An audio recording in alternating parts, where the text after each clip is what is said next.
Hello, everyone, and welcome to Back to Light. This is a show where we talk about how future proofs past, and we help you with different techniques and tools to help you get back to your sovereignty, your truth, your health, and your wealth. Back what the enemy stole. Trump won and you know it.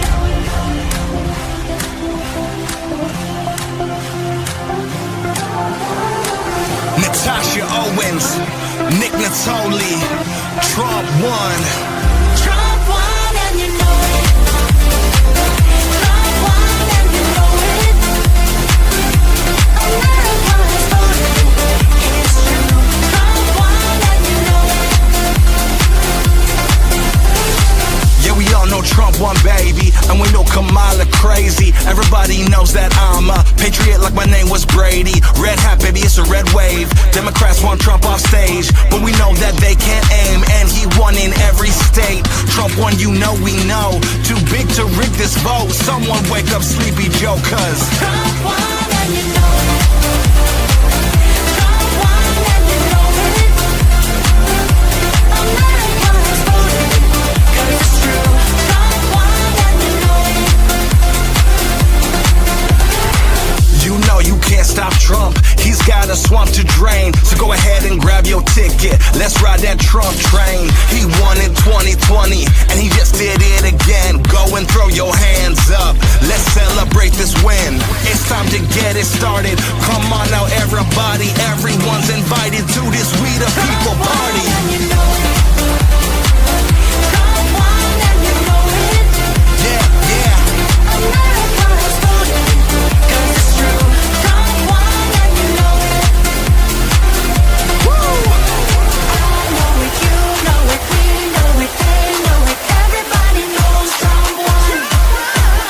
I know it, you know it, we know it, they know it. Everybody knows Trump won. Everybody knows. I know it, you know it, we know it, they know it. Everybody knows Trump won.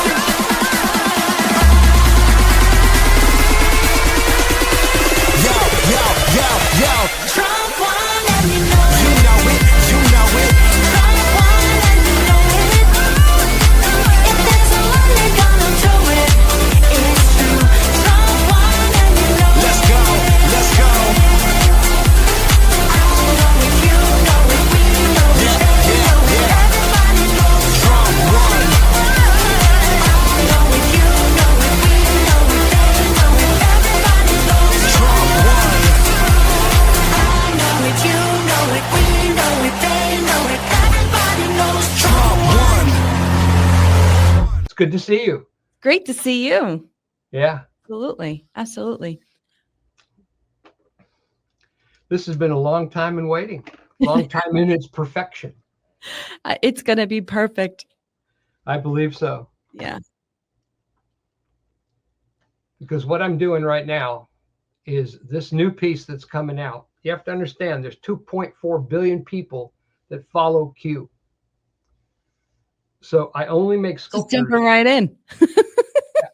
Go ahead. I only make sculptures that about something that I'm grateful about that has changed my life. It's gratitude. My whole galaxy is made from gratitude. And I was lucky when I started off that I met with all of the people in the plastics industry. Once I had a nice piece made that I could carry around and show the people that own Roman Haas acrylics or Reynolds and Taylor acrylics or Swedlow, I would go meet with these people. And every single one of them would give me big chunks of acrylic to play with. Awesome. I'm going to tell you something. This stuff's expensive. I know. That piece right there, that president's piece, it's 26 inches in diameter and 4 inches thick. And that's $4,000 just for that piece of acrylic. Impressive. And they gave them to me. Yeah. I mean, I was grateful. So I just held on to these things until I found something that would change, something that changed my life. Everything I do, it's got to be something that everybody can relate to. Yeah. So just for people that don't know you, if you can just give a little bit of background of who Richard is. Yeah. We get to introduce you. You just jumped right in. Everybody, this is Richard. Thanks. And this is our friendship. Yeah, but that's because we're friends and Yeah. you know me well enough. We've talked so many times, and it was grateful to finally see you and be on the air with you. But I started an art form, and it all happened after I got out of the Air Force. I was in the Air Force from 1971 to 1975. And I was a civil engineers in MacDill Air Force Base, one of the most prominent Air Force bases in the country. The two main bases in the country is MacDill and Eglin, those two. And I spent a lot of time at both of them because we were doing, we didn't know what we were doing. Only the crypto guys knew what we were doing. But what we were doing was we were a mobile radar unit, and we were tracking and monitoring UFO activity all over the world. And we didn't know it. We didn't know what we were looking for. We're just out there, you know, it's just a regular op where you got to make sure everything's running and everybody eats well and everybody's getting a shower and, you know, and this kind of stuff when you're out in the field. And we were out in the field for 45 days in Bonifay, Florida. And my commander, this commander was one of the best commanders I ever had. He was just a little old man and he was getting ready to retire. And they kept sending these guys to us because we were on the outside of the flight line. I mean, we were at the very end. They send guys to us that are getting out of the military. And the first thing they want to do is come in and change stuff. And then they learn real quick, just shut up, sit down and just watch what goes on and we'll make you proud. But Major Milks, just a little guy, but because I was the air conditioning guy, I had all the tools that he needed. So I made sure that I had the torches and all that stuff because he was a jeweler and he had his own little table that I had to make a box for and ship when we go TDY. So we can set it up in his tent with his little vise on it so that he could make jewelry. Mm-hmm. And he loved it. But I had the acetylene, oxyacetylene torches there for him and silver solder, and I had everything for him. And he and I were just good friends, but everybody didn't like the fact that he and I were friends personally. I'm two-striper getting ready to be a sergeant, playing with a full lieutenant colonel every night. Okay. It's like, I don't ask for anything special privileges. I do my job. I do what I'm told and I do what I'm supposed to do and make sure nobody around me gets hurt. That's the motto. Okay. Anyway, we're in Bonifay, Florida, and this is the highest point in the state of Florida. And it's up in the middle, right at the turn, right in the armpit of the Panhandle. But it's the highest point in the state of Florida. And we were there with the radar set up, and we have a 4,000 mile azimuth on our radar. That's the reach from the center point out 4,000 miles. And it rotates like 6 or 7 times a minute. And it was fun. We used to play because we'd go get fluorescent lights and cane poles and stick them in the ground with the fluorescent lights on it. And every time the thing would go around, it would just do a light show in the cornfield where we were at. It's funny. But once in a while, you'd see the guys in the radar van jump out of the radar van with a pair of binoculars and start looking in a section of the sky. I'm going, what the hell's going on? What are you looking for? Mm-hmm. What are you looking for? He says, look, everything's running fine. Just stick with what you're doing. I go, okay, I'm with you. I'm looking for what you're looking for. Right. Well, after that mission, during that mission, if I'm not mistaken, we were the ones that validated. This was in 1971, 72, right around that era. And the White House had UFOs flying over it, a whole squadron of them flying over it, and it like startled the White House. Well, come to find out later through other associates and people that I knew, that's because they were contemplating on nuking Antarctica. And Antarctica sent a fleet up and said, no, you're not. And that's basically what happened. And a lot of people know that, but a lot of people don't know that. But anyway, I'm going, well, those are just dots. I don't know what they are. I've never been close enough to one to even get excited.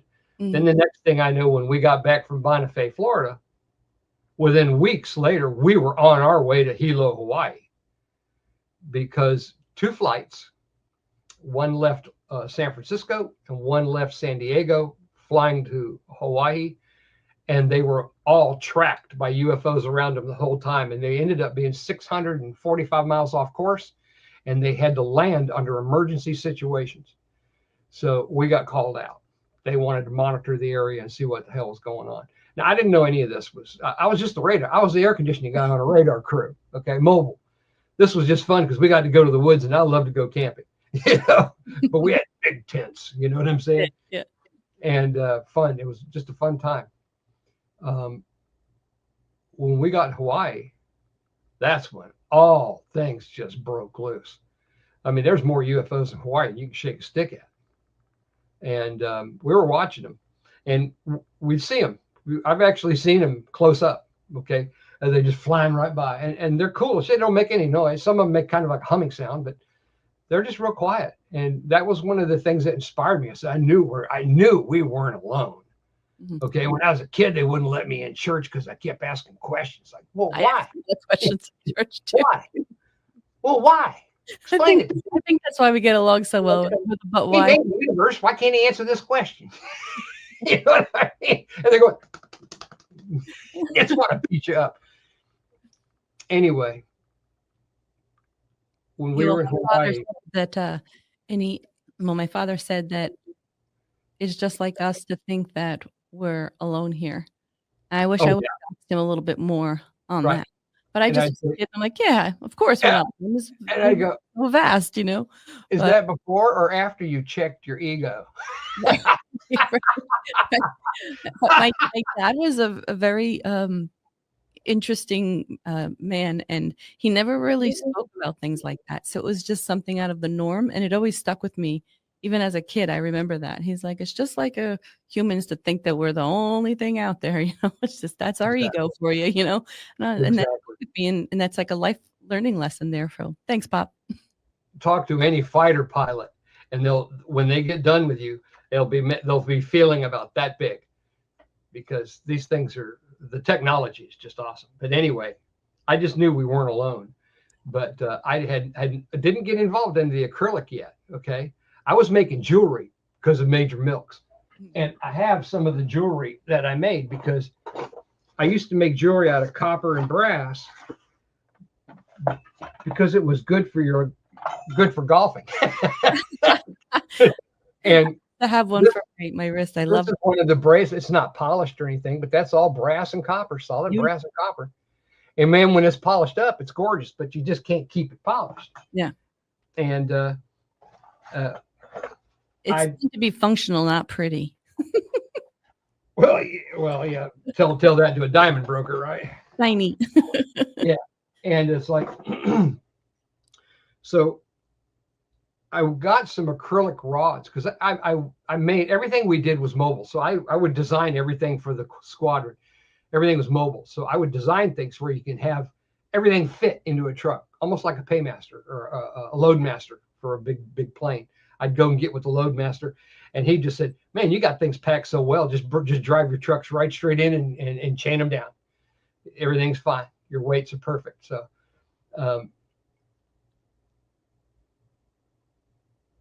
when we ended up in Hawaii, I was in a whole nother world. I fell in love with Earth when I was in Hawaii. I went, my God, it's so beautiful here. Clear, clean water. And just, it's amazing. It was just amazing. A different energy too. You feel Oh yeah. different. I lost 115 pounds there. At the time that we got transported, I weighed 305 pounds. I had a lot of dietary issues that were ringing me. Man, I got to Hawaii, and you meet these people that are doctors, that are natural doctors, and you go, "Oh man, I lost 115 pounds in 6 months. I felt so good."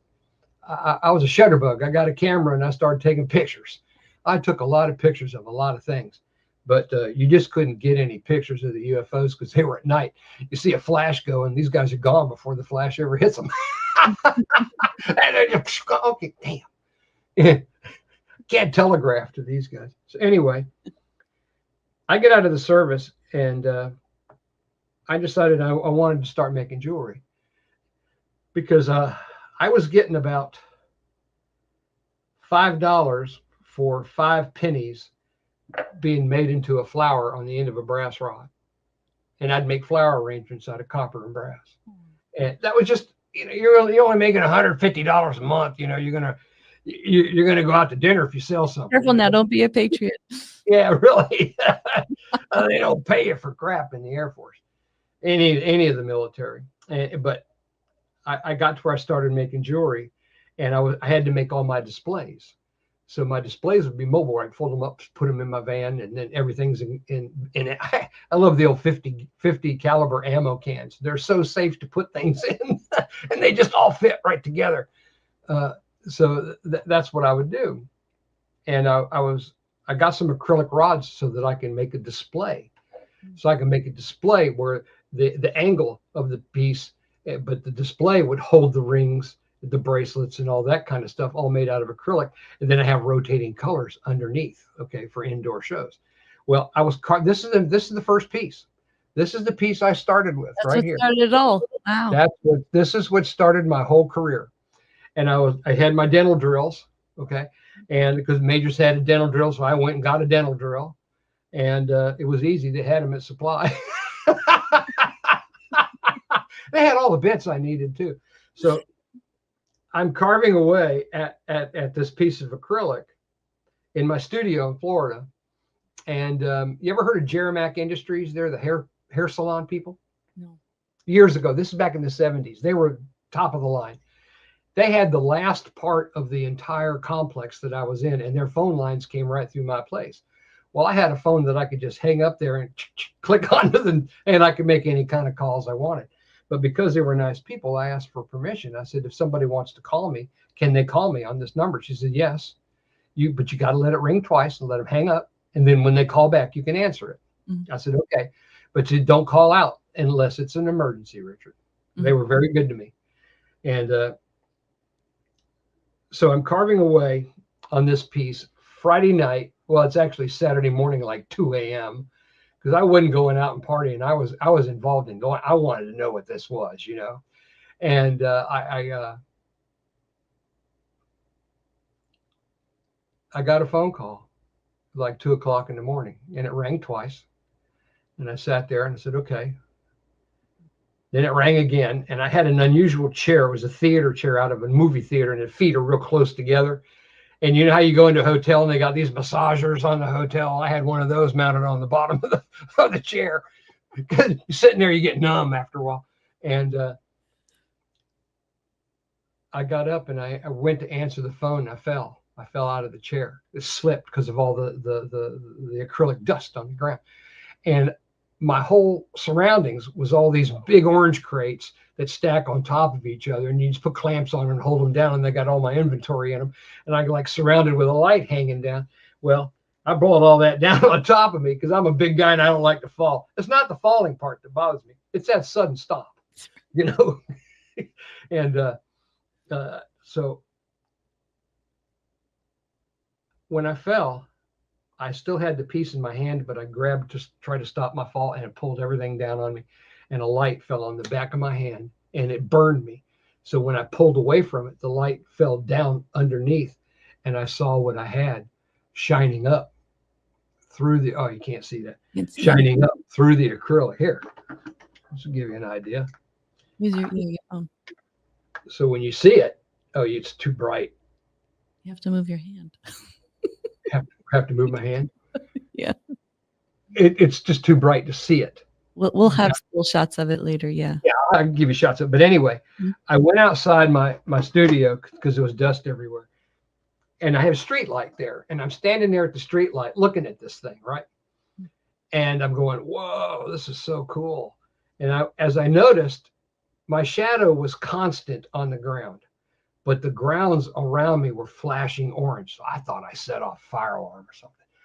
And I turned around to look what it was. And that night, NASA sent off the Pioneer probe, and they used Twin Atlas Centaur package to get it into space. And that's a big, bright orange light, 2 of them. Okay. And I looked at that, and I looked at that, and I looked at this piece, and I went, oh boy. And all of a sudden, I got warm over my whole body. And I had all this acrylic. I didn't know how to use it. I didn't know how to deal with it. So I had to learn how to use the acrylic. Within 3 days, I had enough pieces set up that I could take them over to the hair salon where I used to sell my jewelry. My brother was there too. Okay, he was one of the top people in the state of Florida for hair, all kinds of awards. But I went over there and I had them on a tray. I had just little pieces, had them on a tray, and I had a towel over them. And I'm sure I didn't smell that good because that was 3 days. I didn't even shower. I hardly ate. I just drank water, and I was on. I mean, it was like someone plugged me into the wall, and I think my batteries are charged. I'm not sure, because there's so much energy when you're around creation, And sure enough, I took the pieces, I had them on a platter, and I took the towel off of them, and everybody came up and grabbed one and go, "This is cool." This is the first time I showed any of the artwork, right? So they all came up and grabbed one, and I go, "Well, guys, I'm starting to wear down. I need to go home and eat, and I needed to pay rent. I needed to do a bunch of things." Well, I walked out of there with $1,200 cash for all these small pieces, and I went, "I think I'm onto something." You know, it's like, so that's how it all started. I had all these dental drills, and I mean, I look at dental drills like construction material. You know, this is, oh, that's a window. This will be a nice, you know what I mean? I look at, That's how you see them. that's how I see dental drill. And in They say, a "Well, couple minutes, guys. can you do anything for my teeth?" I said, "No, I'll put a set of stairs in there, but you won't be able to floss them. It'll cut them off." And that was the beginning. That's where it all started.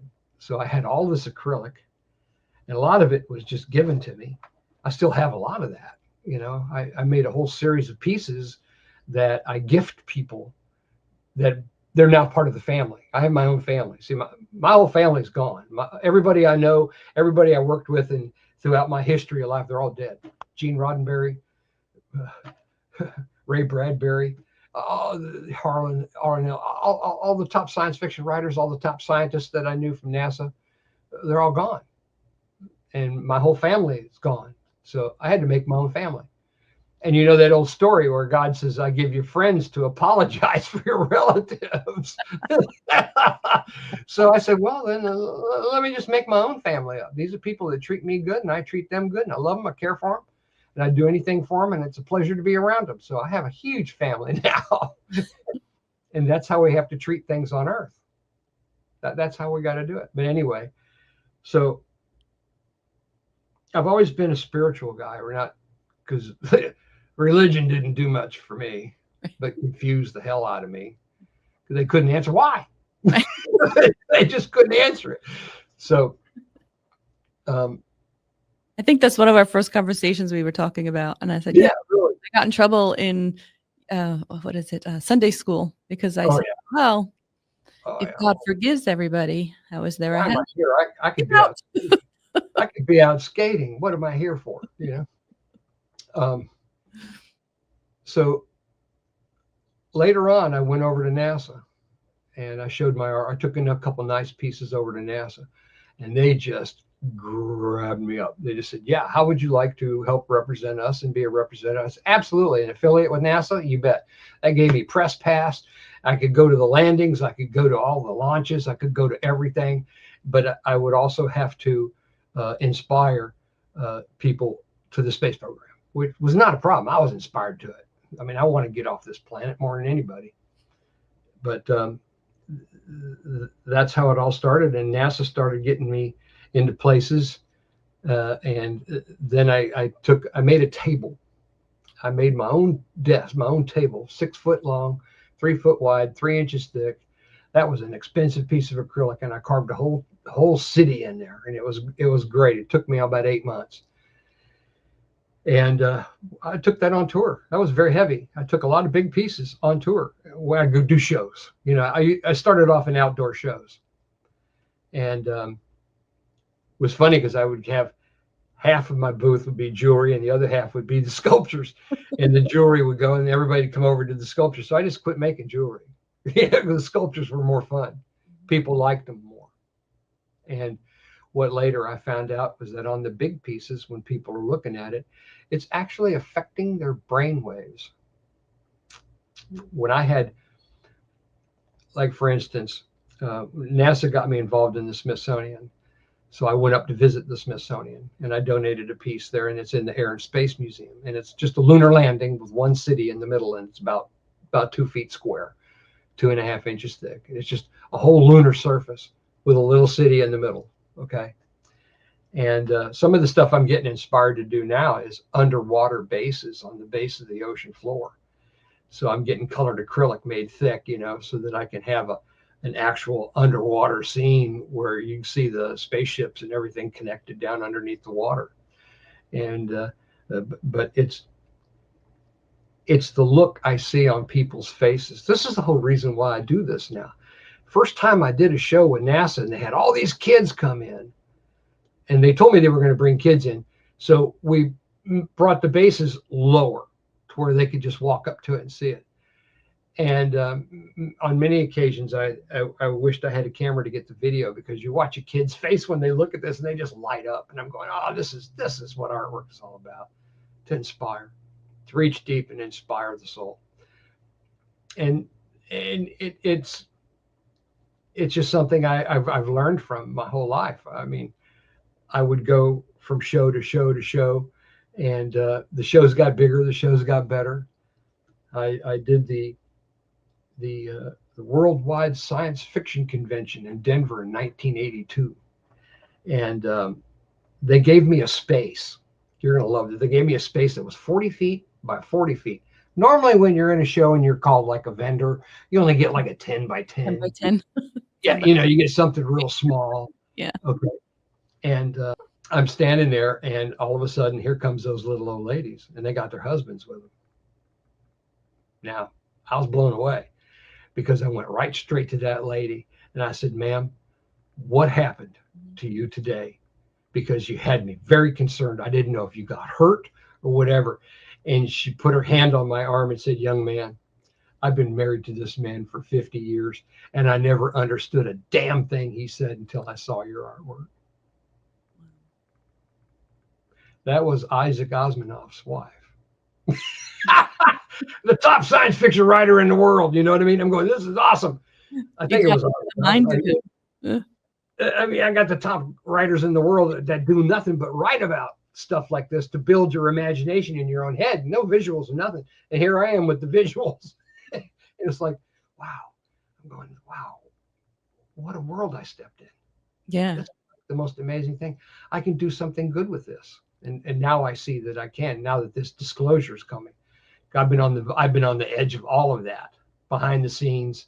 I've been on the edge of it all. I've been on the edge of this whole thing, doing what I do as an artist.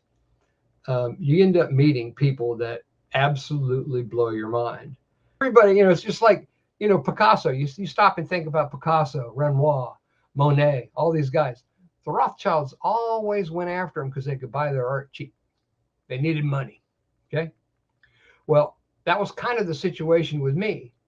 And Fidel Sassoon was one of those people that just really loved my artwork, and he bought a big piece. He was a big supporter of me when I was in LA. A nice guy. He's a wonderful man.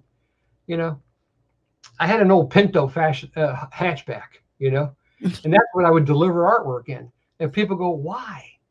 I said, because nobody steals shit from a Pinto. Nobody steals anything from a Pinto.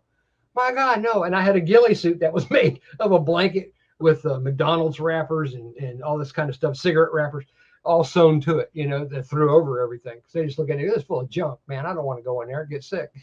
Yeah, like you're homeless or something. Yeah, really, like just got to outsmart the criminal. And it was it was a wonderful experience because now I had all of the top science fiction writers there, and I got to know them all very well. And I ended up being very good friends with Ray Bradbury. Ray Bradbury wrote a book called Handicapped in Space. And he calls me one afternoon and says, Richard, I'm doing a press release and a press presentation over at Lawrence Furniture in San Diego. He says, would you bring one of your sculptures over and let me use it on a pedestal? I said, absolutely. So we went over there and set it all up, and he gave his whole speech. I got all kinds of pictures of it. And he and I were good buddies. He and I were really good friends. David Kyle and all these other people, they were just all the historians of science fiction art and stuff. They were all just the blast. Forrest Ackerman. Now, I gave Ronald Reagan was before he was president, he was just governor. And I was doing the Beverly Hills Art Festival when he was out campaigning, and he loved the artwork. He stopped at my booth and he wouldn't leave. He was in it, and I knew that he was in it for real the very second he stepped foot in there, because he just went gaga, and he went really gaga over one piece. And I said, well, tell us what you're going to do, because it's surrounded by all these artists. And these artists, a lot of them don't really have business minds, but you'd be surprised how many of them and how smart they are. Okay. They understand their wares, they understand what they're doing, and they understand exactly what they need to do to survive and grow. Well, Ronald's given his speech, and I said, "Excuse me, sir." I said, "May I be an interpreter for you for just a second?" And he goes, "Oh yeah, go ahead." So I go, "Listen, he's going to turn money loose to where you can start. People will start buying artwork. How many of you out there know anybody says, 'Oh, I gotta have that painting, or I just can't survive'?" Nobody does that. Art is a luxury, and he's turning money loose to where you can sell now. And for sure, I helped a lot of artists become very wealthy when they started running limited editions and stuff, because I was teaching a class on art business. And it was an incredible time, and I loved California. And I got out of there just in time. I got out of there in '89 and came back home right at the Gulf War. Gulf War kicked everybody out of the art world, but before the Gulf War hit, a lot of people. I mean, Donna Summers made a lot of money. She's a damn good painter. Sylvester Stallone is a good painter. A lot of people don't know that, but he's a good painter, and he's a big collector of art. But you know, some of these brokers out there, they try to take advantage of these people and scam them, and you don't want to do that. I've worked with the best. I've worked with some of the best houses out there, and then I became friends with Mario Simic of Simic Galleries, and he owned the New Renaissance Gallery, and he put me in all of his galleries up the coast of California. So I was going, I'm living my dream. I'm in San Diego in 2 galleries. I'm in Los Angeles, in Beverly Hills in his gallery. I'm in Carmel in his gallery, and I'm in the Wharf in San Francisco in his gallery, and in Laguna Beach I'm in the museum. Okay, so I was pushing it. I was doing okay. I was living off my artwork, and there's no greater feeling in the world than living off what you created, you know? And so that's when the fun started when I was in LA. I gave lectures at Vidal Sassoon's home, and he would invite all these people over. And I'd bring videos that NASA gave me to show about UFOs and stuff. And there's some really good stuff. NASA's got all kinds of footage. Oh, they got a lot of footage. Yeah, and you know they did not share it. So I mean that's one of the reasons why I stepped away from them in the late '80s, is because everything was crazy.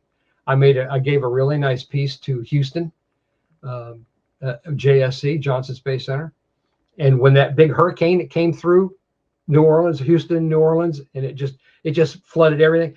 It lifted the roof off of the building and dropped the column right down on top of my sculpture. And they didn't want to tell me that the sculpture got crushed. I says, "Well, can you send me anything of it? And maybe I can put it back together." They said, I'll send you some. I don't think you can put it back together. It was crushed. It was just crushed. And I was so sad over that, because I put a lot of deserve your work. Mm-hmm. Yeah, it was about 8 inches in diameter and about 8 inches tall. Nice mountain city. And it got most of the attention there. When the Smithsonian asked me to be involved in Dialogues '88, which was a Russian-American space art festival competition to go around the world. And I donated my big piece to go on tour, and they paid the insurance on it. It was $50,000 insurance. They had to pay the insurance on it. They took it around, and I trained their guy on how to take care of it. And boy, they did really well. But they called me when they were in the Netherlands, and they said, "Well, do you have another piece?" Oh, what happened to that one? You know, oh no, it's fine. If we put it in the back, we can't get anybody to the front. Mm-hmm. If we have it in the front, we can't get anybody into the back of the show.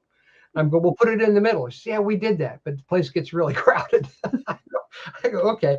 Well, they were coming to San Diego, and I said, "Yeah, I'll have another piece for you when you arrive at San Diego." So they had 2 nice pieces in there, and the finishing show, which was fun. But you know, there's a young kid, I can't remember his name, but he owned Wingnut Production Studios, Lord of the Rings. That's what they did. And he took pictures of the sculpture. And later I find out that he gave me just a little bit of, because from that he created Nezatiath in The Return of the King, that city that's up, you know, I love stairways, because when I put in a stairway, I got to start at the top and come all the way down to the bottom. Okay. But when people looking at it, they can start at the bottom and they walk all the way up the top in their head. Okay. this is it kind of breaks the gap between imagination and reality. Mm-hmm. Okay. And, so I started working with other doctors, but Vidal Sassoon said, well, why don't I introduce you to Midge Gold? So he introduced me to this really nice lady, Midge Gold. She was the art curator at Cedars-Sinai Hospital, and she was at one of the shows. And she says, would you bring a piece into the hospital? I said, sure, I'll be happy to. She said, yeah, I want to see what it'll do in the children's wing. Oh yeah, let's do that. Okay. I was all excited for that one. And so I had to arrive at the loading dock, and I loaded the sculpture up. I didn't have a case for it at that time. So we loaded it up on a gurney, and I had towels laid out with it on it, and then threw a towel over it. And we're going through all these corridors and stuff because they were doing some remodeling and stuff, and I couldn't get in the normal way. And so we're going through this room, and there's all these people. There's like 15, 20 people on this side of the room, 15, 20 people on that side of the room. There's a big open glass, and all these people are hooked up to monitor. They're all hooked up, like you took a colander over their head and put stuff on them, and they're all hooked up. But I had a towel over it, and you couldn't see what it was. And what they were doing was they were doing testing for color testing, that kind of stuff, for advertising. This was the CIA. See? They were in there doing that kind of. So all of a sudden, the towel got hooked on one of the chairs, and it pulled the towel off the piece of artwork, and everybody's looking at the towel, and all of their monitors are going, shh, shh, shh, shh. The guy's banging on the window going, stop. So he comes out, and he's looking at that, and he's going, what is this? He goes, so they moved it around the room, and everybody's looking at it, and everybody's registering like crazy off the charts. Right brain, left brain, continuity, everything. Yeah. And they said, do you mind if we test people with this? And I said, well, you share the data. And they go, oh, well, we can't do that. They go, oh, darn, I just had to, couldn't share the sculpture with you. And just put the towel back over it and walked right back out. And Midge Gold laughed. She says, you handled that really well. She said, I don't think you know who they are. I said, I think I know exactly who they are. Exactly. Right. I am so excited to have you. And I just want you to explain what it is we're talking about, because we're all excited because you and I know what we're talking about, but I want to explain to the people that are watching, what exactly are we talking about? What are these sculptures and how do you actually create them? Because it's remarkable. And I'm going to put myself on mute so I don't interrupt you. Okay. Through the use of dental drills and fine grinders, I carve mountain scenes, lunar mountain scenes with space cities in these acrylics. And I use dental drills and dental surgical tools to do it. So everything is on a scale of 1/8 inches, 6 feet tall.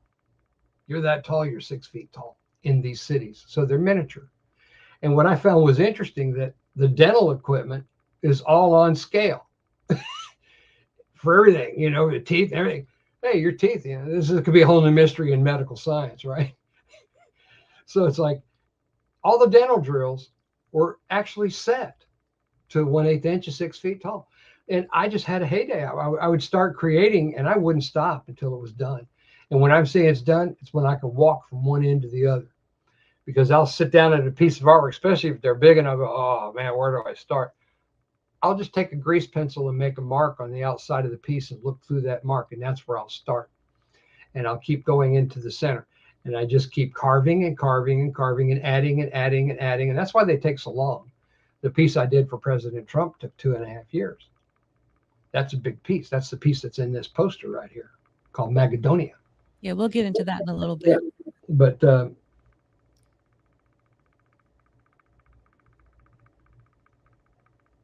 it's the carving that does it all, because the acrylic is optically clear. And what you're looking at in these large sculptures, if you flip them upside down, which will show the video of that piece, I've got a 3-minute presentation on that piece, which will answer everything.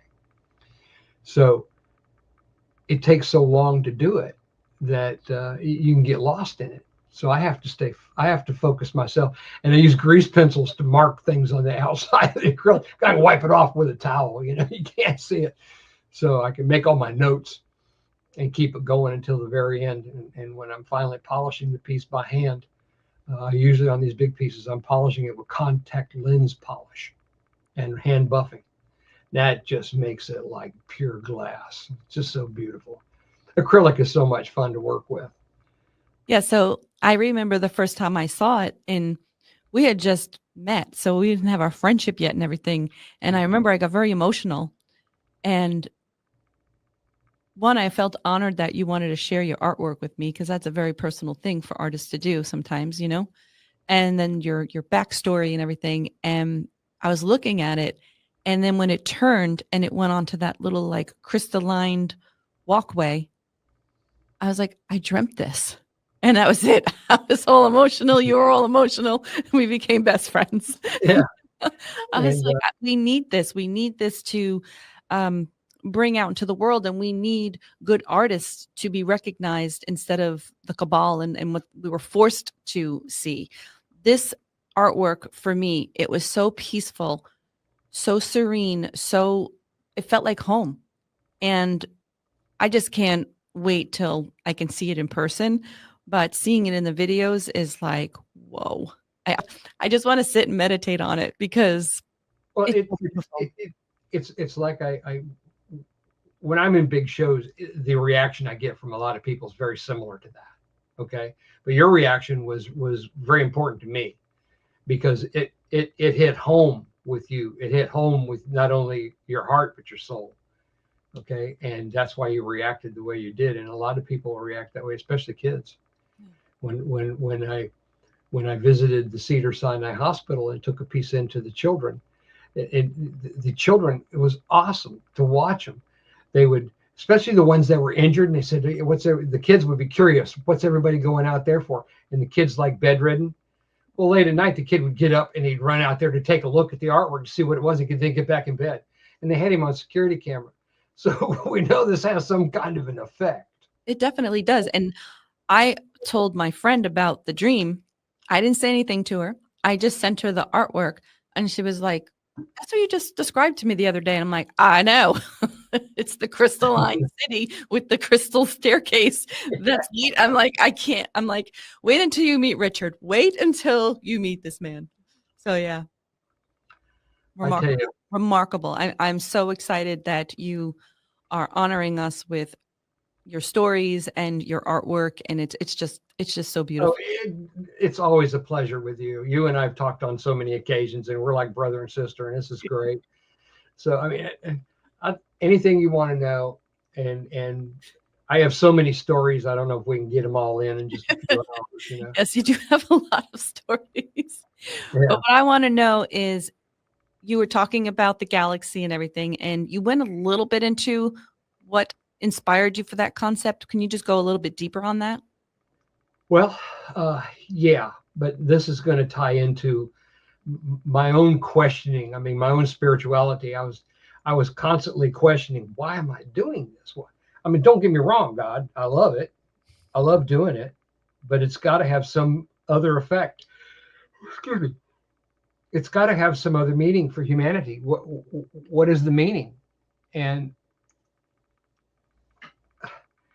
so I asked God, I said, because I always want to know, I want to know all about the galaxy, right? You know, how does it work? How did you put it together?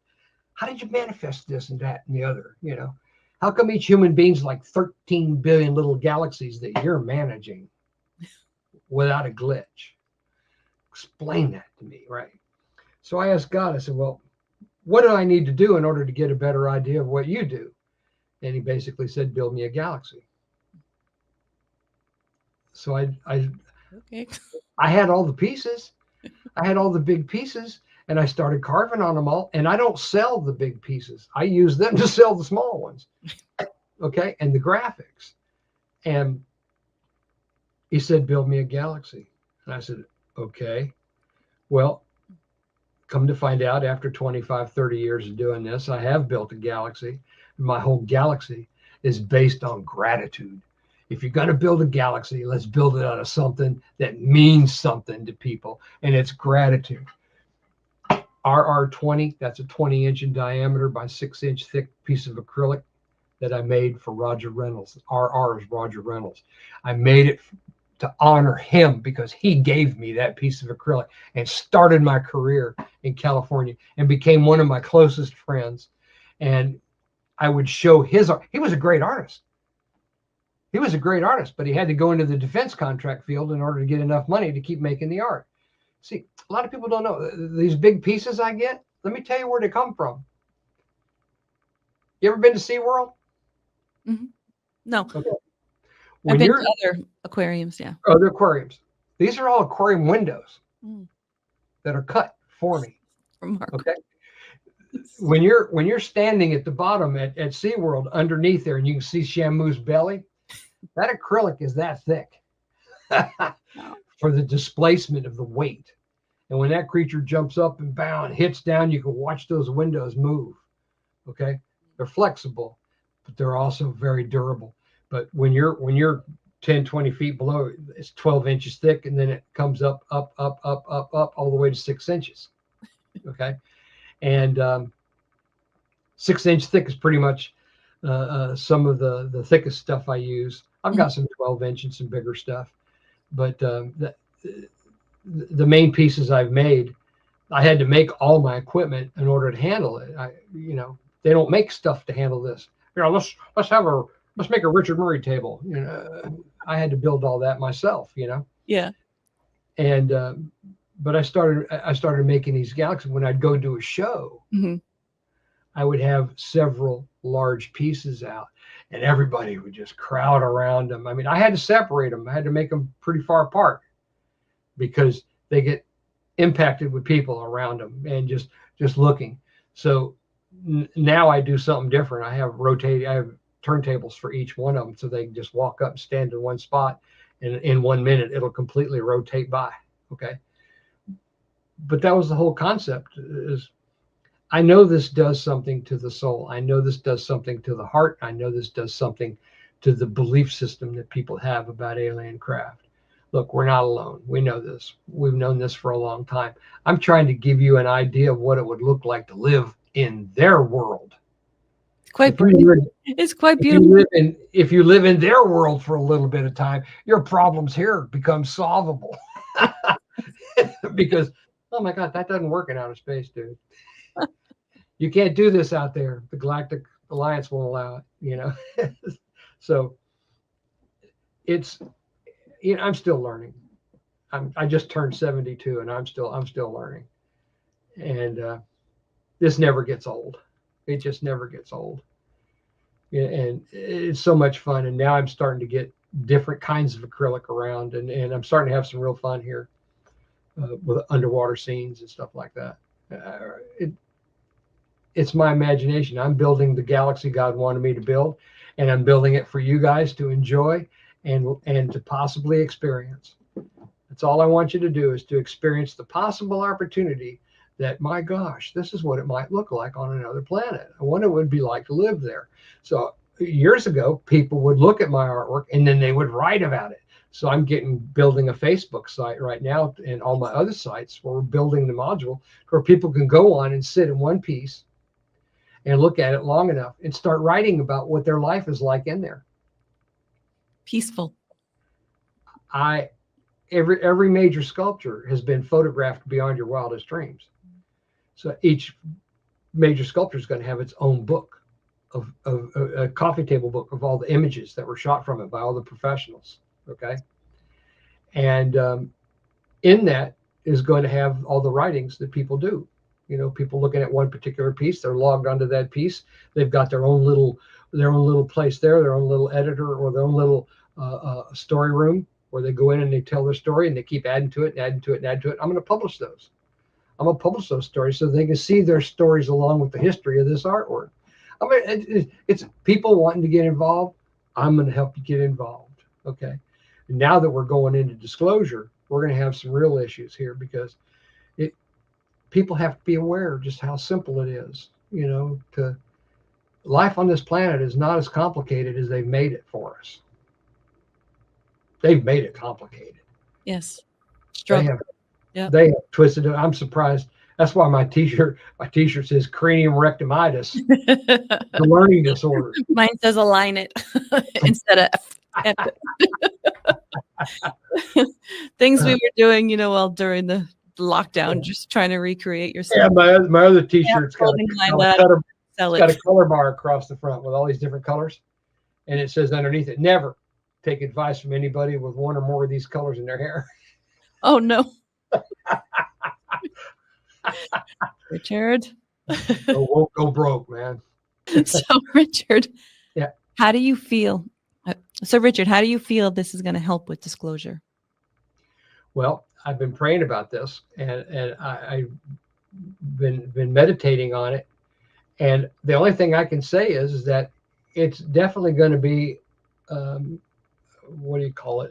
It's going to be a help. It's going to be a bridge. I want to help bridge the gap of people that think they're here alone. Right? Okay, that's going to be a bit.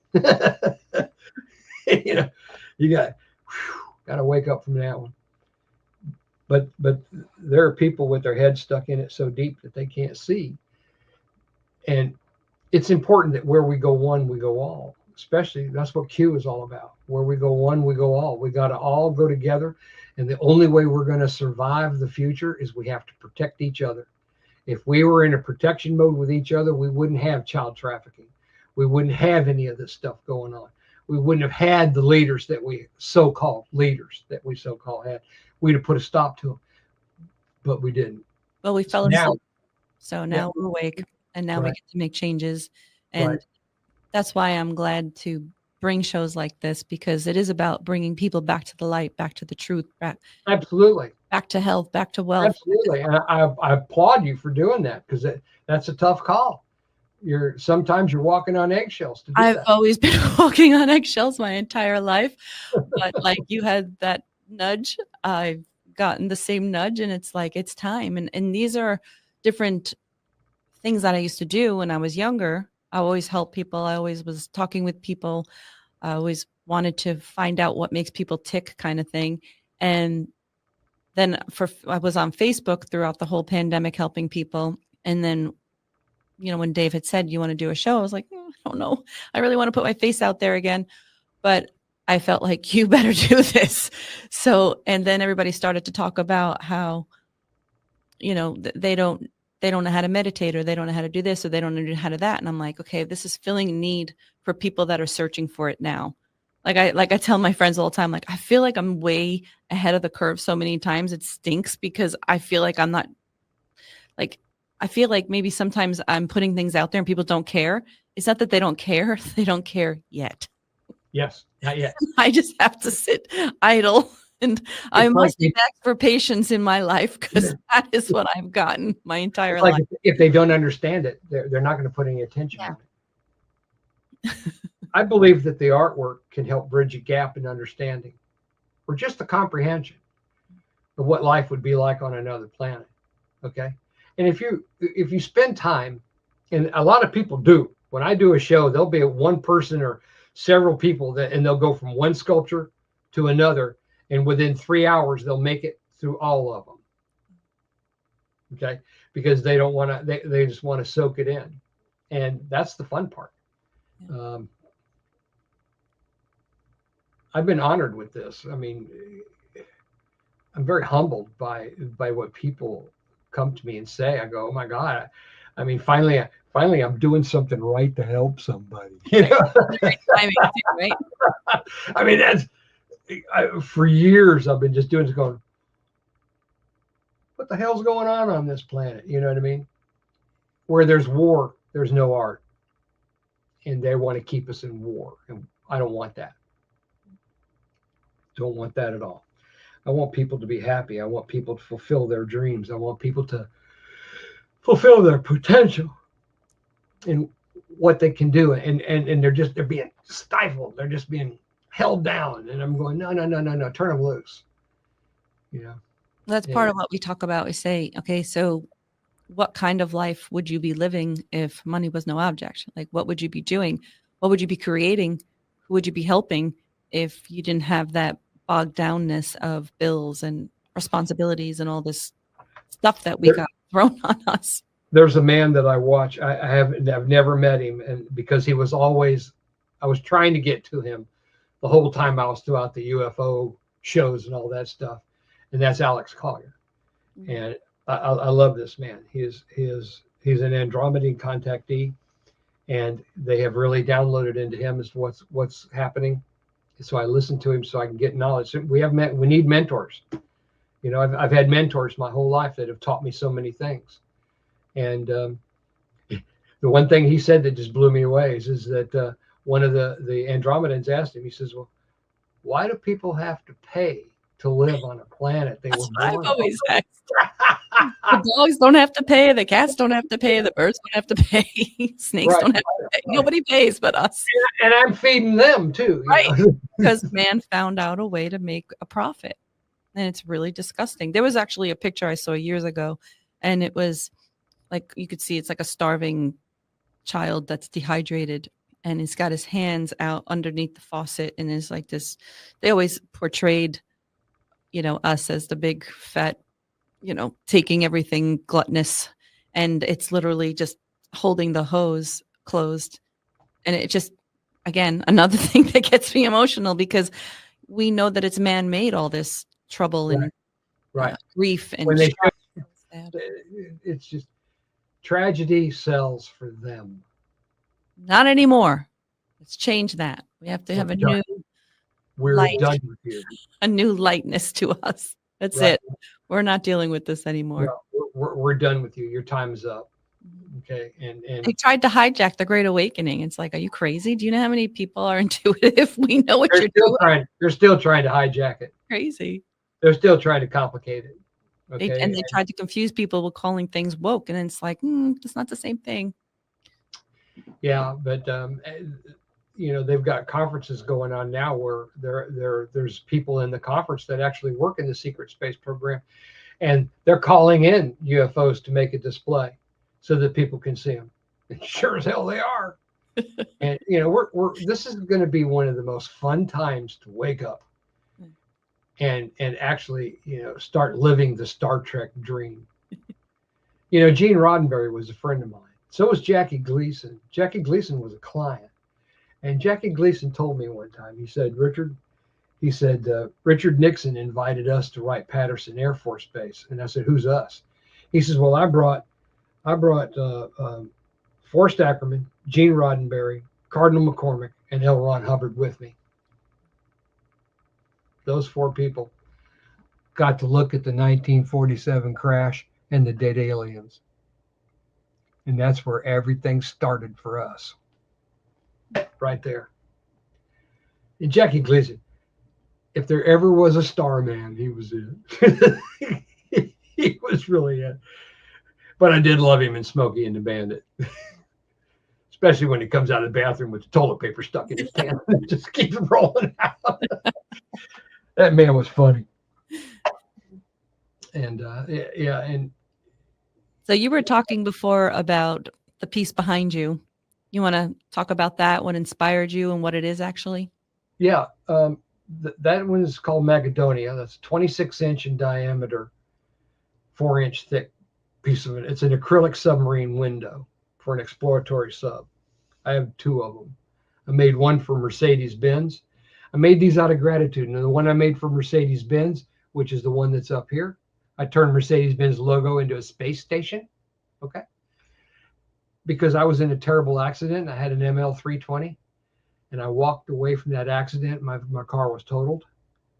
And I walked away from that accident. When I finally cooled down and didn't want to shoot the son of a bitch that ran in, that did the stupid shit, the illegal alien, I calmed down and relaxed over it. And I heard a voice come in my head that said, "You're still alive. Where's your gratitude?" I went, oops. Okay. So I carved that in that piece, and that took about 9 months, In the process of taking care of my father, I weaned him off 14 different medications that the doctors had him on, and his own doctor, because my dad had to go in for surgery, and I'd already weaned him off all of these medications. They had him so doped up, and I just undoped him. And he had to go in for emergency stomach surgery. So I was losing my dad. I was losing him big time because he didn't want to hang around anymore. He thought some of these older guys, you think about it, and the men think that they're going to be the first one to die and leave everything to the wife. That's the mental attitude. Well, that didn't work out that way.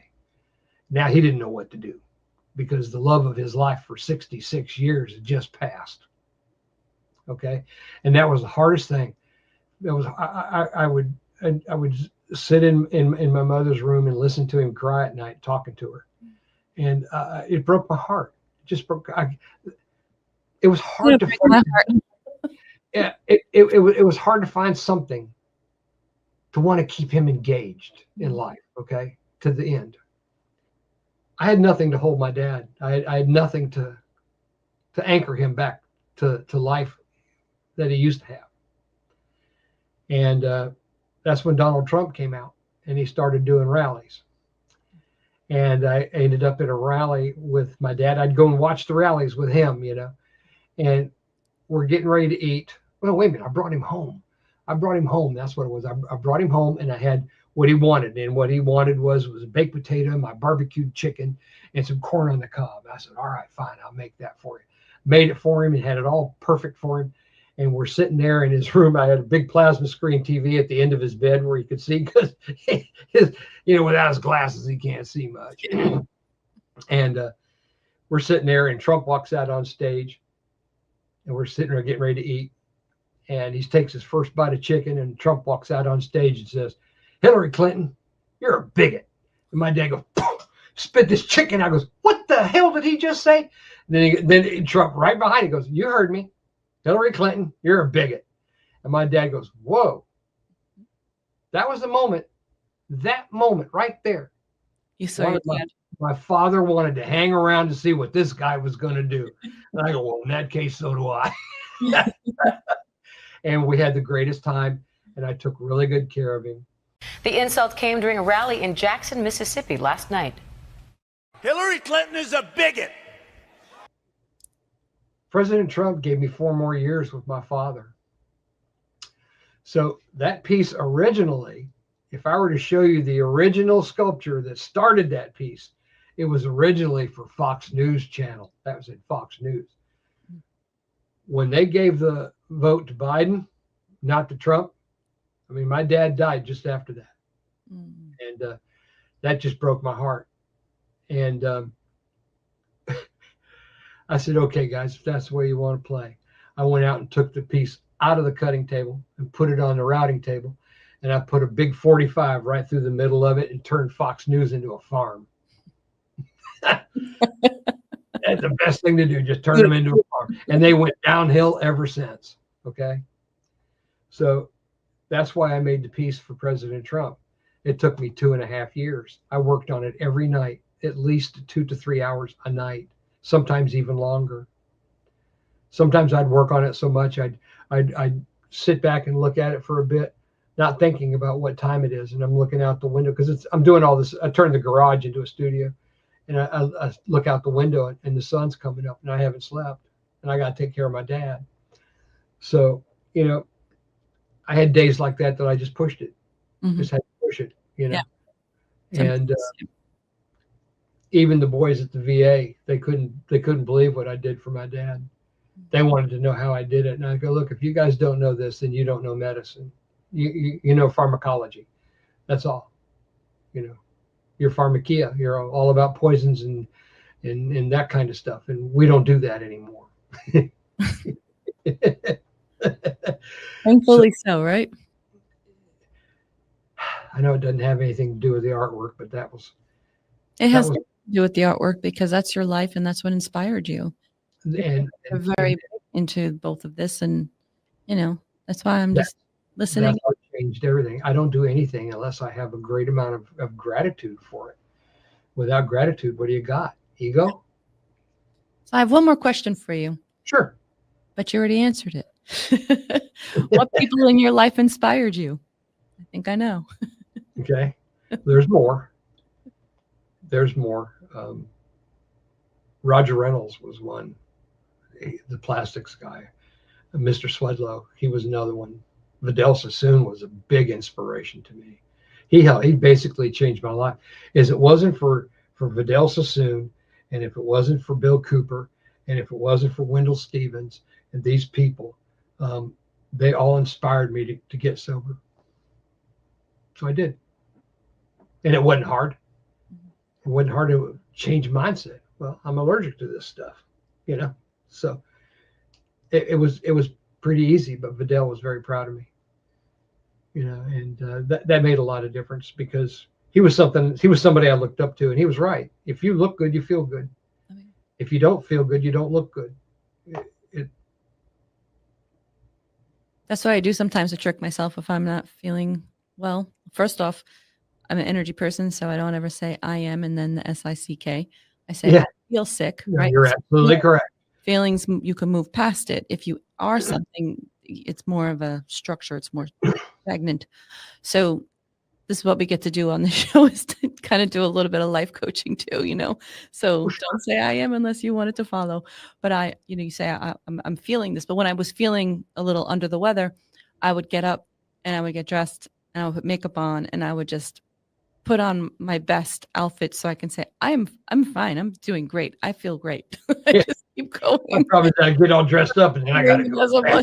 Oh, I feel like garbage, but I'm saying I'm feeling it. I'm not saying, oh, I'm so sick. I don't really even mention that anymore. It's become my mindset. So if you ever hear me say it, just please correct me.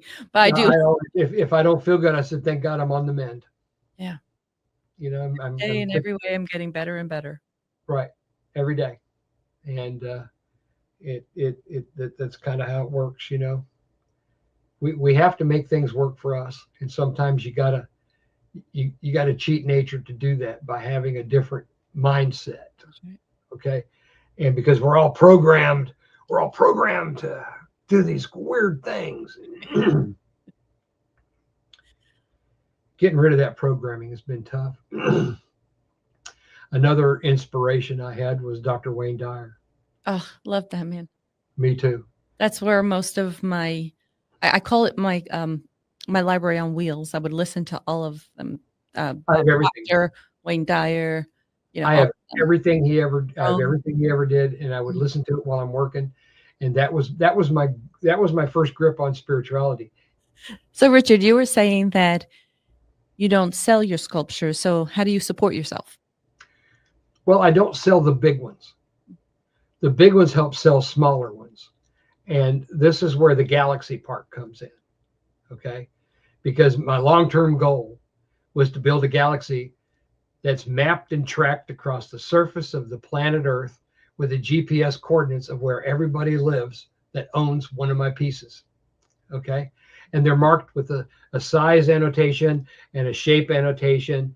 And then they get to name the piece. And that's all they get. That's all people see. And it's going to be in a grid across the planet. We're still working on that today because I have so many pieces out there. Believe it or not, I've made a lot of artwork. Mm-hmm. You got to track them all down. Yeah. Well, once I get going and get re-recognized, I'll tell people what to do. Because I've got clients right now that saw me on a show and they go, "Oh my God, there you are. Yeah, I've been here." Sorry that you didn't know I was here, but now you do. And let's stay in touch because we had fun. Yeah. I haven't met anybody in the art world that I really didn't care for. I'm so fortunate because you make your determination when you meet people how you're going to be with them, period. You know, and that one looming question that Wayne Dyer would always come out with, not question, but statement. When you change the way you look at things, the things you look at change. And that's quantum physics right there. So I was totally engulfed in the 7 Faces of Intention. That was one of my favorites I would listen to.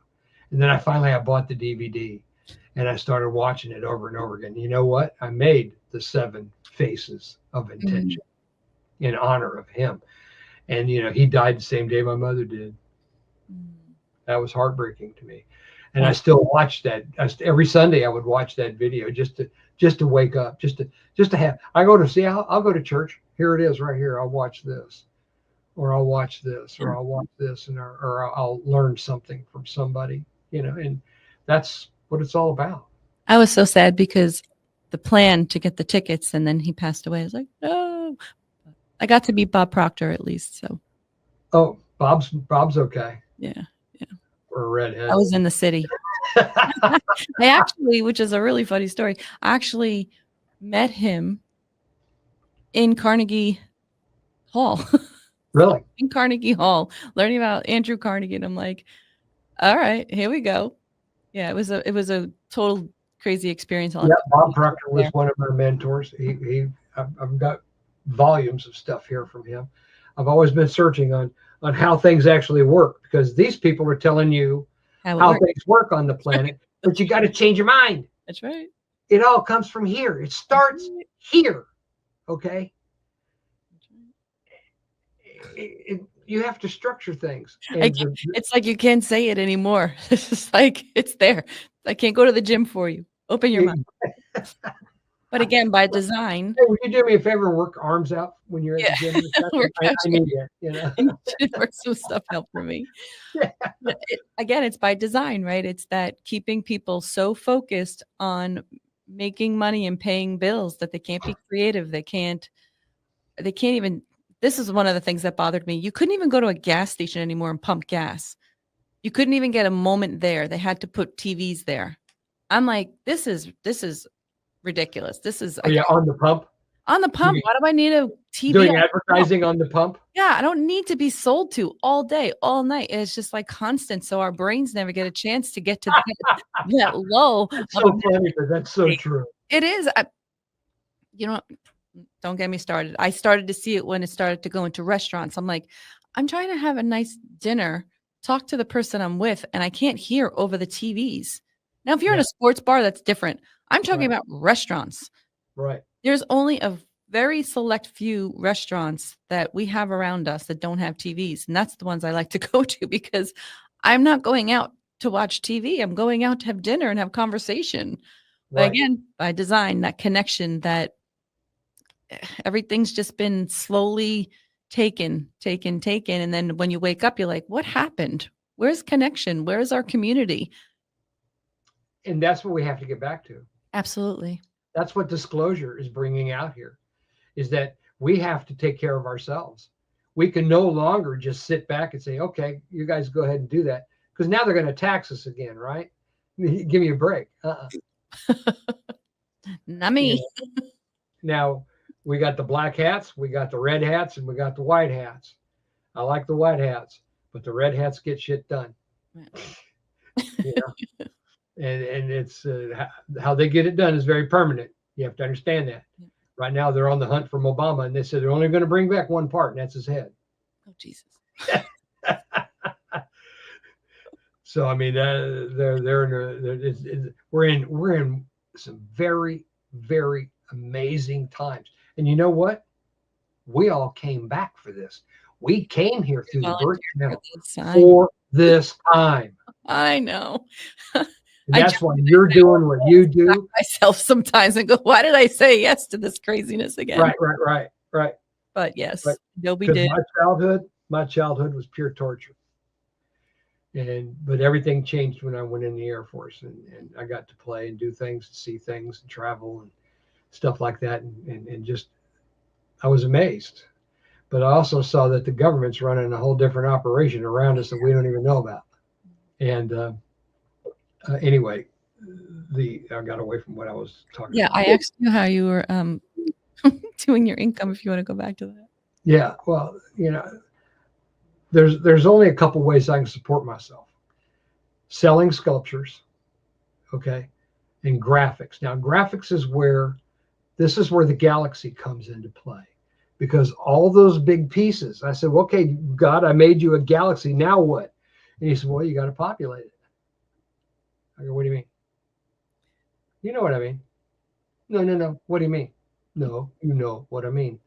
I got it. I understood it. Limited editions. How many people can live here? So I took one of the big pieces over to NASA, to Kennedy Space Center.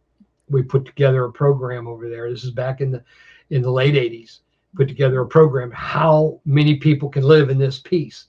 So how many limited edition photographs can I take that are high quality artwork? Okay. This is a collectible. Everything I do, I go by the laws of the collectibles. So it's the collectible artwork. So it'd be limited editions. And each piece has been photographed extensively for those limited editions. Publishing is a very, very expensive thing to do. And I've got one of the best publishers, Steve Steinhauer. He does all the publishing for the Smithsonian, the Met, all the museums around the world. He's such a great guy. We've met, we've been through. I brought him down to meet with one of my big clients who is just a massive collector. I know some of the top collectors in the world. Been friends with them, and but it's through limited editions and posters. Right now, the sale of posters is how I make money. Outside of that puny ass Social Security they give me for being in the Air Force. You want to let everybody know how to get your posters. Well, they're online at richardmurraysgalaxy.com. You know, originally when I first started this, I go, God, what am I going to call this? What do I call this? What do I call it? You know. And I'm driving a friend of mine over to the Cape in my van, and all of a sudden the words came as Condradon, and it almost threw me out of my truck. I go, what the hell is that? So for years, that's what I called it, but it just didn't make any sense to me until I had like all these people that run the numbers and stuff tell you what it means. You know, I'm trying to find the meaning to all this. You know, God said this. What does it mean? And we all do that though. But it's through posters and my graphics. And when you take a look at some of the pieces, I mean, they run up in the money. This is if it's done right, we're going to do it right. I want it to be something that everybody enjoys and everybody's glad to have.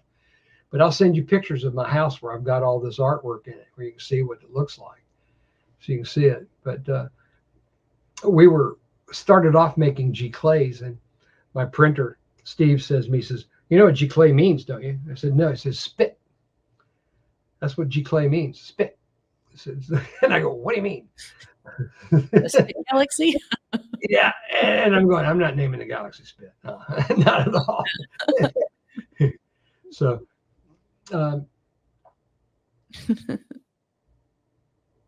with all the new ways to print now, I've taken some 6K resolution shot, been able to go direct image. And that's what I make the posters with. When you get into the graphics, it's got to be more of a security type of an issue. Not security safety wise, but security as money is art. Art is money, period. There's just no way around it. I've worked with some of the best. I mean, I've met Erte, for God's sakes, and gave him a sculpture only because my mother's got a lot of his sculptures. But yeah, I've been very fortunate in my life. I have nothing to complain about. I have everything in the world to be grateful for. Oh, that's the reason why I didn't want you in here. So there are several great friends and people that I trust and love. I mean, I have, I'm very fortunate. I'm very fortunate that I don't put any kind of restriction on somebody to be my friend. Right. Or restrict, you know what I mean? We look and go, oh, I don't want to be his friend. He looks like shit. You know? That's the one that needs the friend. Yeah. Yeah. And I go, you know what? Sometimes I see somebody that's really down and I'll just go sit down next to them, just sit there and talk to them, and they're not down anymore. They just want to be heard. Seen, yeah. Yeah. Just want to be heard. You know, they want to be seen. They want to be recognized. And a lot of people are just thrown off to the side. Yeah. We can't do that anymore, folks. We got to protect each other. We got to be with each other, and we got to grow together, because this is the most amazing time to be in. All right. We are at the cusp and the ending of multiple timelines at the same time. And guess what? We're right there between the fingers. We're right in the middle of it all. We get to experience it. Yeah. We got to make the best of it. Actually, we get to create it. Not Yeah. experience it. Yeah. Once it all gets settled down, we got to recreate a whole new future. And that's what I think is so important. And that my artwork is going to help. I believe my artwork is going to help. I do. I really do. when you see it in big shows. And I'm designing bases, but man, they cost so much. They cost anywhere from $4,000 to $6,000 a piece, and I need to build 10 of them. And but they're going to look like Elon Musk's rockets, the rocket body, and then it's going to have a hood on top of it with the light in it, and then the sculpture is going to be underneath that, rotating. So it looks like a rocket ship with a rotating sculpture. And hey, trying to find. Looking forward to that. Yeah, me too. You're going to be one of the first people I invite. I'm so excited. Yeah. Well, I just want to say thank you so much for joining us today and sharing your beautiful heart and your artwork and your stories and your laughter. And I just adore you. And I always have a great time talking with you. And I just wanted to say thank you for joining us today. It was really a pleasure. You and I have talked on the phone. We've become good friends. And the truth of the matter is, we have both worked so hard just to get right here. That's right. We really have. People don't realize that, all the things that have happened in order to make it happen. But here we are. We did it. We got it done, and this is great. And I know it's going to be good. And now I'm doing Q. Yep. And as soon as I start working on Q, I'll send you pictures of it, because I want to. Like I told you, I'm going to show Q to you first. Oh, thank you. I appreciate it. Before everybody else. You're my friend.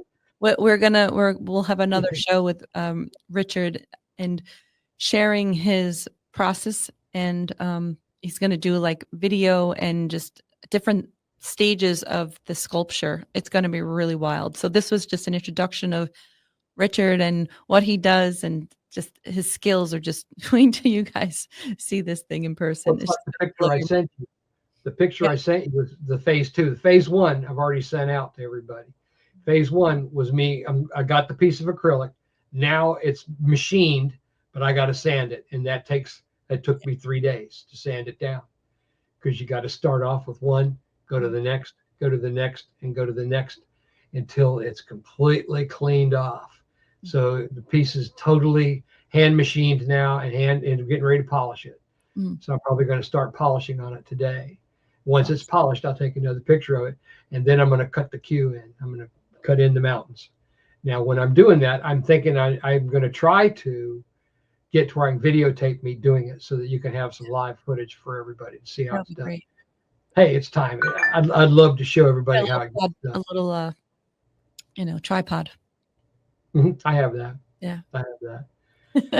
Well, that's all the time that we have today. I just, again, thank you, and I adore you, and I'm so grateful that you're joining us, and we're going to have a follow-up once you start to do the process. But You bet. thank you so much, everybody, for watching. We appreciate you, and thank you to our mods, and we'll see you soon. Goodbye, everybody. Go to Richard Murray's Galaxy. You can see it all. Much love. Thank you. It's times like these you learn to live again. It's times like these you give and give again. It's times like these you learn to love again. It's times like these, time and time again.